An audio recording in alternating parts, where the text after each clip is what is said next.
24 hours in a day, and I get to do math, hey hooray. Y equals mx plus b with Mr. Ng, we're making history. Pythagoras, Euclid, and Gauss learn the math and you'll become the boss. Hey guys, Mr. Ng here, going over lesson 3.2, sampling. Good or bad? You know, when you think about sampling, I think of, I don't know if you've ever been, but Costco. You walk around Costco and they give you little samples of their food, that the products of they're selling. Now, they're not going to give you everything, but they're just giving you a little bit. And that's kind of the idea of sampling. Learning targets. After this lesson, you should be able to, learning target number 1, describe how convenient sampling can lead to biasm, to be biased. Okay? Think of a convenience store. Learning target number 2, describe how voluntary response sampling can lead to biasm. That's learning target number 2. Voluntary response. Think about World War II and volunteering to join the army, or even now. And learning target number 3, explain how random sampling can help to avoid biasm. Random, like the Powerball Mega Millions jackpot randomly. All right. Learning target number 1. Describe how convenient sampling can lead to bias. And many statistical studies use information from a sample to make a conclusion. So that's what we do. We're taking a sample. So, for example, like if I take one person in period 1, then can I make a conclusion about the whole class? To ensure that these conclusions are accurate, we must be mindful of how the sample is selected. How? There's different methods. A bad study design will consistently miss the truth about the population in the same direction if it was repeated many times. The design of a statistical study shows bias. Keyword, star it. If it would consistently do what? Underestimate or consistently overestimate the value you want to know when the study is repeated many times. If I ask my second period stats class who wants to go to college, I might get a majority of the class. I'm going to guess maybe 90 to 100%. Is that a majority of Savannah? No, I think that would overestimate what's happening. There's some bias because, a stats class is a 4th year math class, which means you guys have done a really good job getting good grades in your math classes, working hard. That's not everybody, right? Okay. A convenience sampling, or convenience sample, change my color.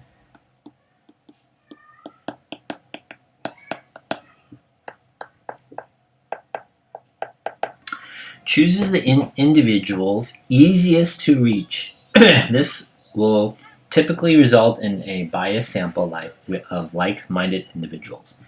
I'm going to put up a 7-Eleven store. That's a convenience store. Why? Because it's really easy to get. People can park, get your coffee, your snacks, and then leave very quickly. That is convenience. I did not spell convenience correctly. Is someone going to tell me that? Convenience.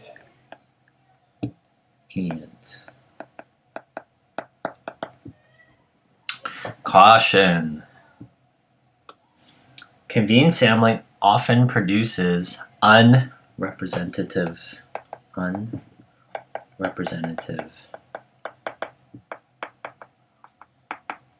data.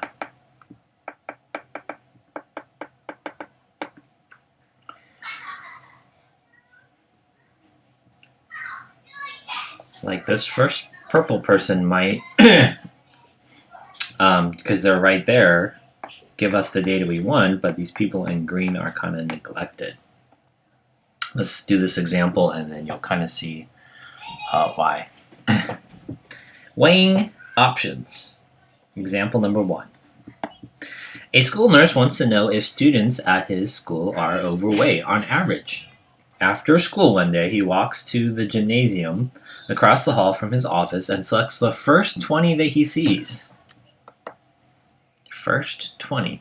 He weighs these 20 students and uses the sample mean weight, which just basically means getting their weights, and then basically the samples that those 20 students are getting, he's just taking the average as an estimate for the mean weight of all students. So you're going from sample to all students, like the population. Okay.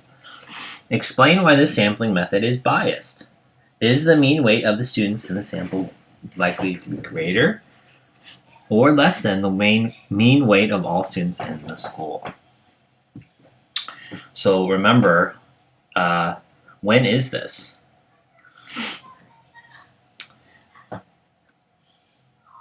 It is likely that the students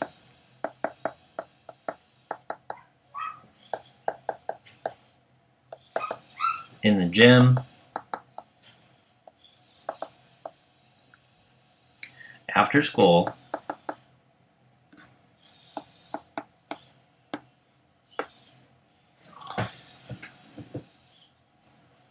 are more active because they're probably playing around,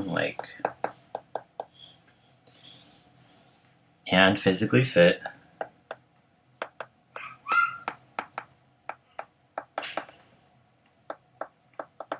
than the rest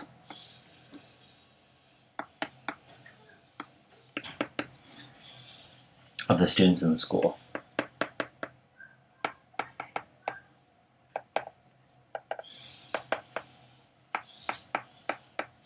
So would it be a good idea to take these this type of sampling, like just go to the gym and ask this question? I don't think it would be a good idea.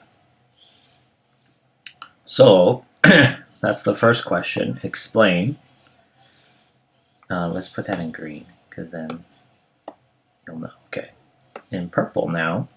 Now I'm answering this question. Is the mean weight of the students in the sample either to be greater or less than? Okay, so let's think about this. The people in the gym are more physically fit. Do I think they'll be overweight? No, I think they'll be at weight or fit. So I think that would be what? They're going to be less than the average weight of a student in school. So this means the sample mean weight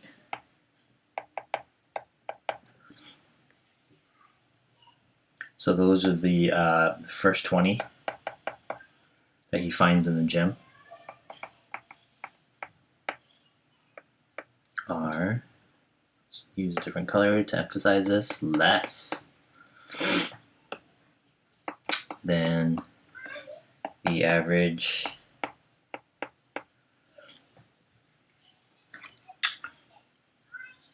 mean weight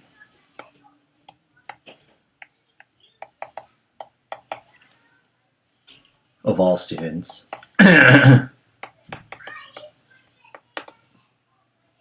the school.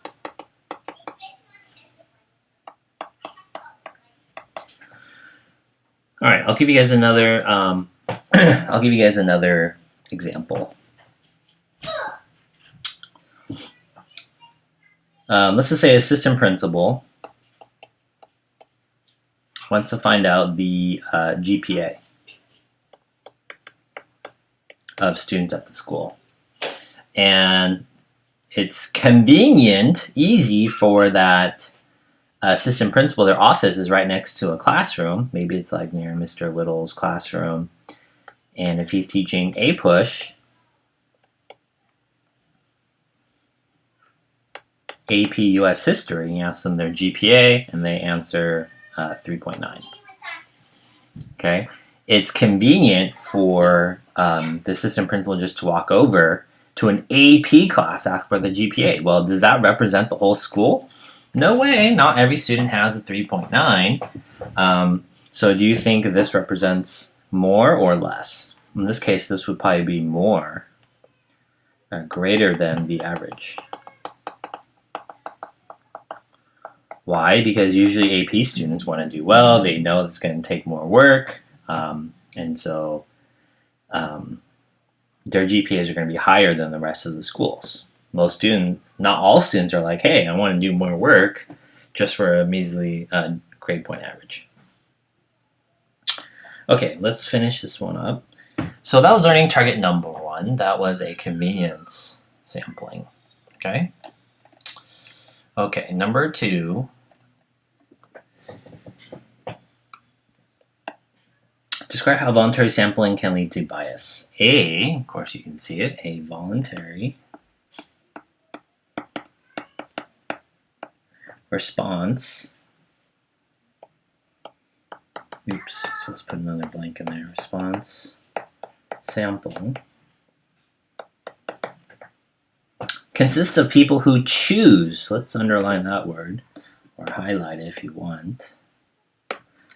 They choose themselves to respond to this general invitation.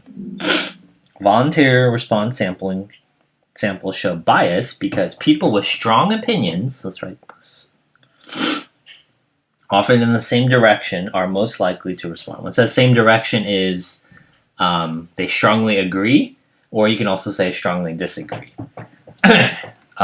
Real life example, when I look at my social media and they're talking about what just happened this past week, the people rioting and entering the Capitol building, the people who are responding to social media will have really strong responses, right? They either like, hey, that was totally wrong, or hey, that was totally right for some reason.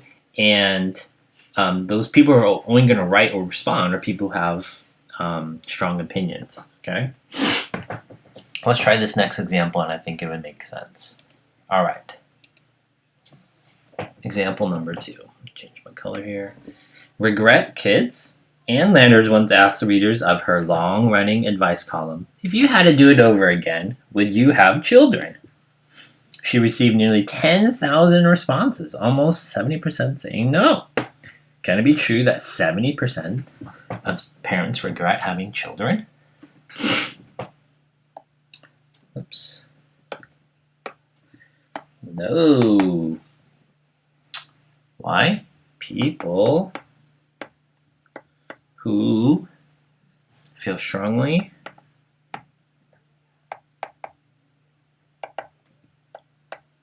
about the issue.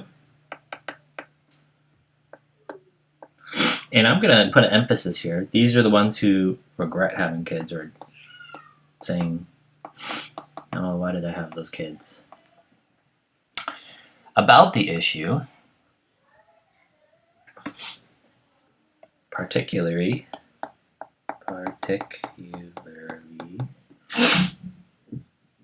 people with strong feelings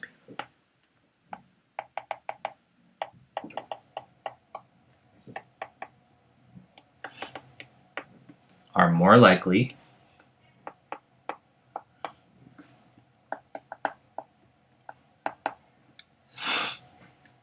to take the trouble to respond. Right? Maybe Ann Landers says, you got to text message in. So someone over here has to just even take out their phone and send in a message, right? Maybe she's a radio host or a podcast and people are listening in their cars and people have to drive, should safely pull over and have to respond, right? Well, the normal person's like, whatever, I love my kids. They cause me some difficulty sometimes, yeah, but I love my kids. They bring me lots of joy, right? And so they're like, I'm not going to pull over and respond. Okay, so that finishes up page number 1. All right, let's go on to the next page. I have another example here, example number 3. Go ahead, you try this problem. Press pause now, and then when you are finished, press play.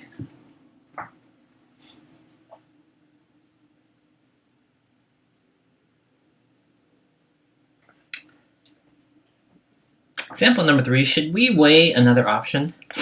The school nurse from the previous example decides to obtain a sample of 20 students in a different way.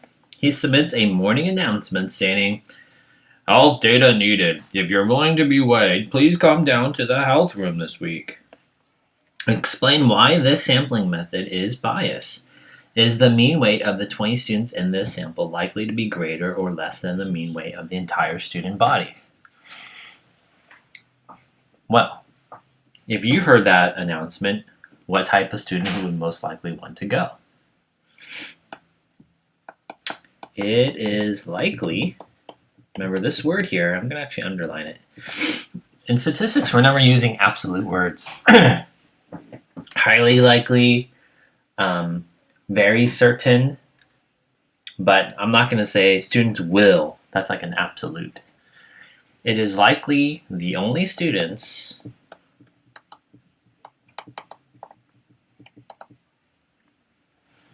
with what? If you were overweight, would you want to go to the health office? Most likely not. So only those with low body weights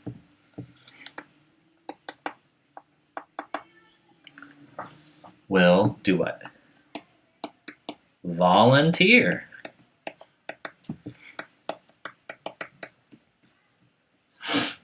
For the testing.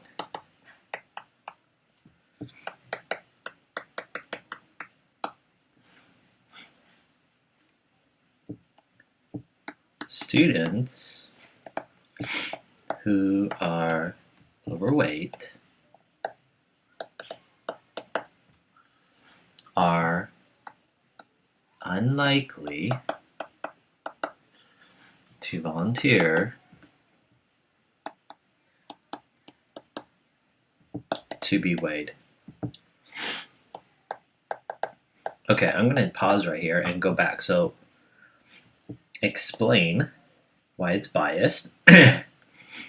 Is the mean weight, okay, we just did that. So now I'm going to do, is the mean weight going to be greater or less than? So this is the sample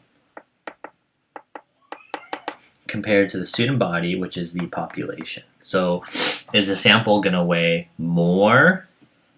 I don't know. Let me draw a visual. This is the school population right here.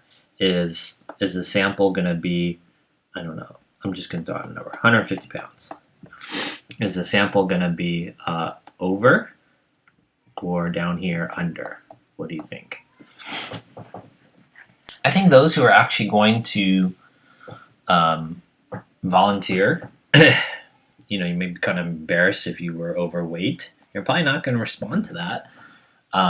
So I'm going to write, as a result, so that's my conclusion. The mean, that's taking the average of their weights.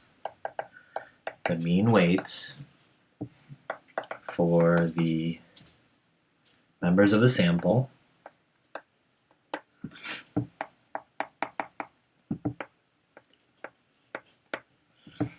is likely to be less than the mean weight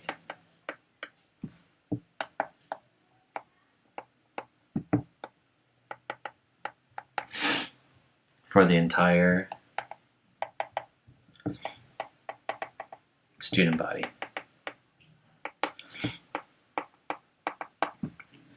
Okay? All right, so that was learning target number 2, volunteer. Draw pictures, think of yourself in that scenario. A lot of the examples, hopefully I'm trying to do like school, and you've got to put yourself in there and draw a picture. I think that super helps. All right, learning target number 3. Explain how random sampling can help to avoid bias. In convenience sampling, which was learning target number 1, the researcher chooses hard, all easy people. Easy to reach members of the population. Okay? In learning target number 2, in the voluntary response sampling, who decides, the researcher or the people? People decide whether to join the sample or not. Both sampling methods suffer from bias due to the subjects, we call them, they get to respond. So we can say due to personal choice.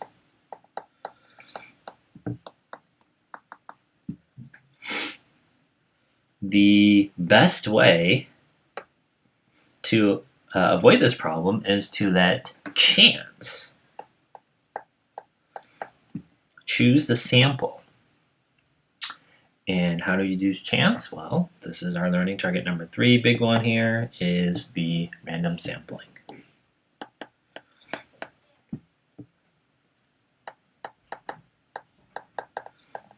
Random sampling involves using a chance process, not just like totally like fate, but there is a process to determine whether members of a population are included in the sample. Okay, I'm just going to introduce a couple of ways that people do random sampling. Number 1, you number people, and then randomly draw a random. So, for example, students in my stats class, you're already an alphabetical last name, and then so you already have a number, so number is associated with that. Then I can get a way of picking a number randomly, and that is one way of doing it. Okay. Second one, I'm just going to call it draw from the hat. Draw. Does that say word draw? It says draw my head. Draw from hat. I ask everybody in the class to write down your name, pass it forward, and put your name into the hat, and then I draw from the hat. Okay. So those are random ways of randomly sampling. So how can we do that? For example, the next example, weighing the last option. Explain how the nurse can avoid the bias identified in the previous example. All right, so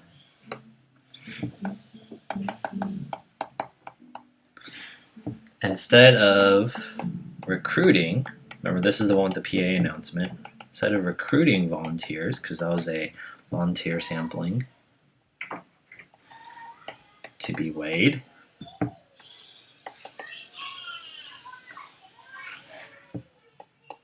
the nurse obtains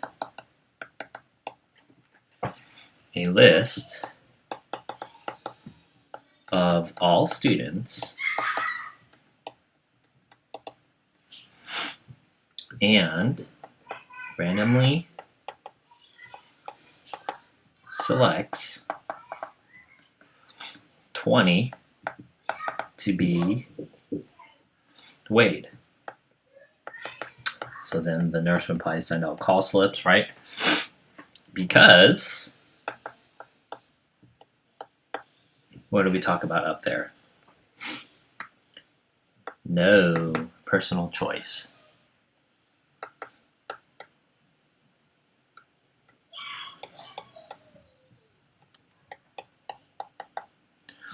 Is involved.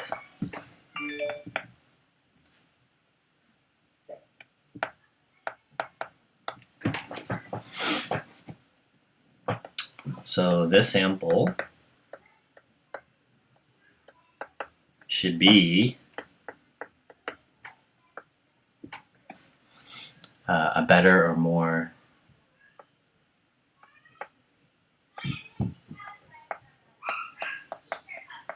better representation of the entire school body, the entire school or student body.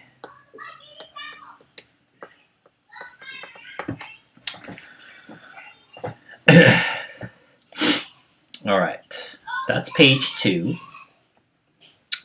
For page 3, this is now your turn. I want you to do these 3 questions and then press play when you are done. This should involve all different types of sampling, biasm, and that we just talked about in the previous 2 pages.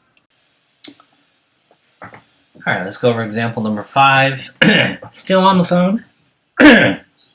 Excuse me. In June 2008, Parade magazine posed the following question. Should drivers be banned from using all cell phones? Readers were encouraged to vote online at www.parade.com. The July 13th, 2008 issue of Parade reported the results.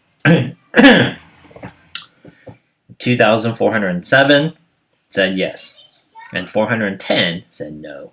What type of sample did the Parade survey obtain? So remember our samples. It could be a convenience.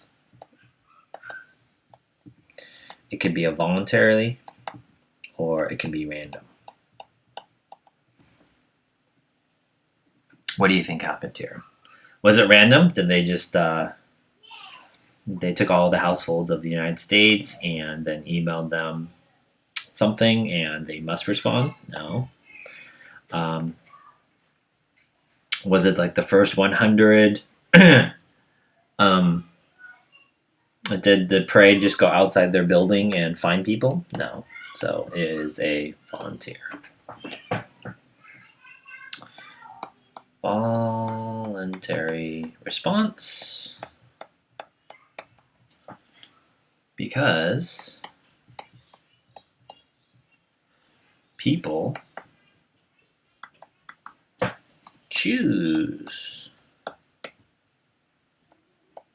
to be in the sample by responding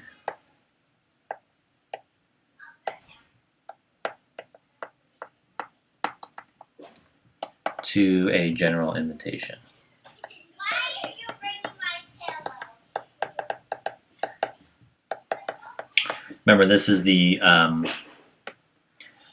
personal decision that people are doing, right? I can choose to go to parade.com or choose not to. Okay, explain why this method is biased. So remember, biased means over or under. Over, under, estimate.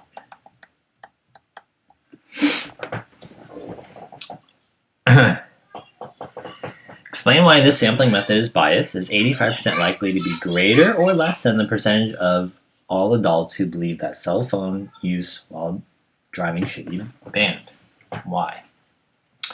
Well, it is likely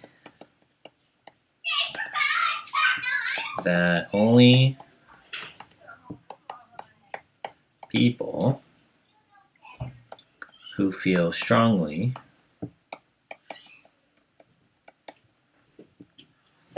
about changing the law will volunteer to respond.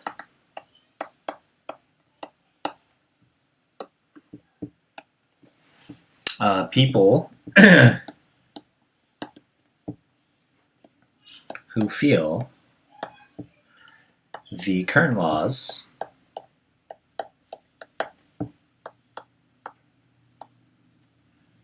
about cell phones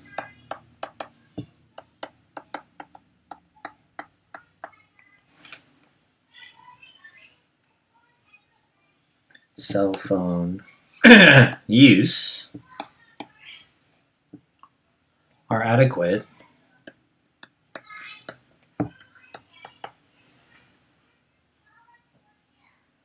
are unlikely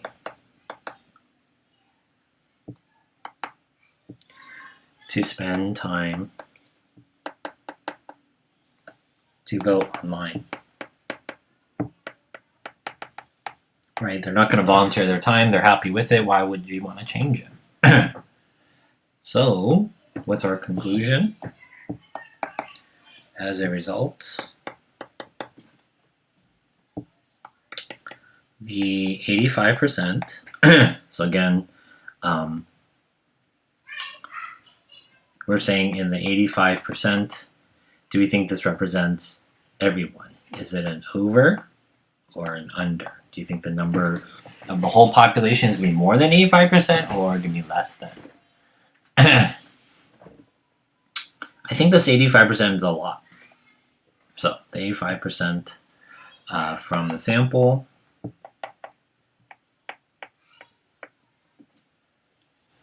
is likely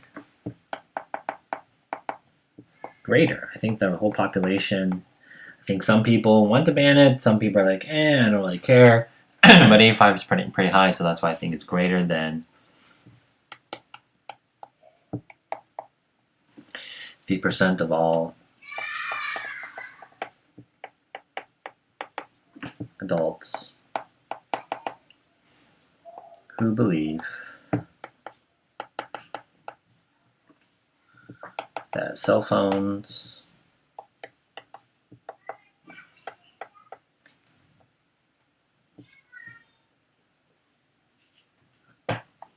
used while driving, I'm going to put that, while driving should be banned.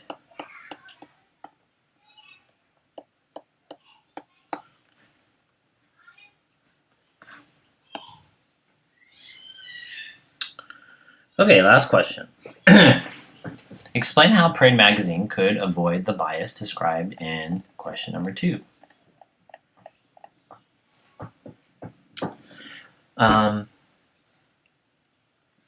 What's the last learning target we just learned?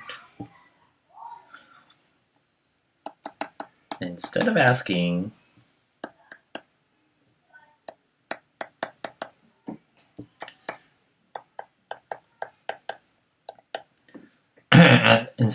for volunteers, Parade Magazine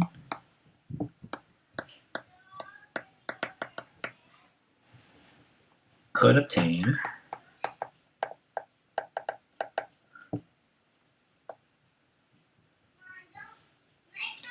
a list of all U.S. adults. And what's that word from learning target number 3? Randomly. Select a sample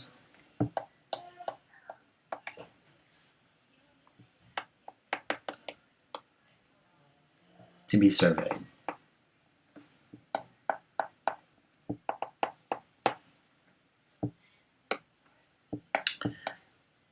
Because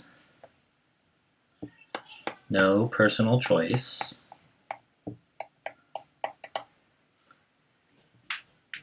is involved,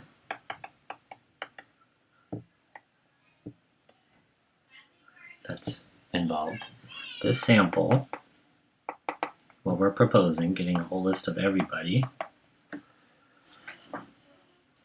should be more representative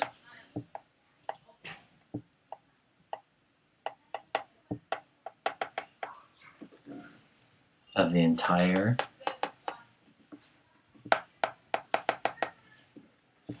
population of U.S. adults. Population of U.S. adults.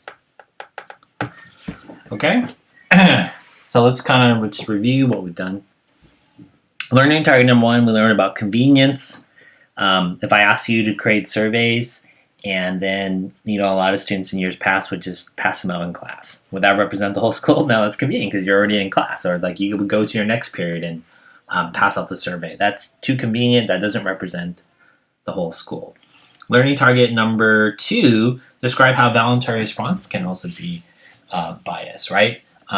Maybe you post it on your social media and to take a survey. Are teenagers cheating on online distance learning? And those who are going to respond have strong responses, and also the people that are volunteering are just your friends. They don't represent the whole school. And learning target number 3, explain how random sampling could help to avoid bias. Well, it's more fair that everyone has an equal chance of being selected. Remember back to my example in the last one about the claw from Toy Story?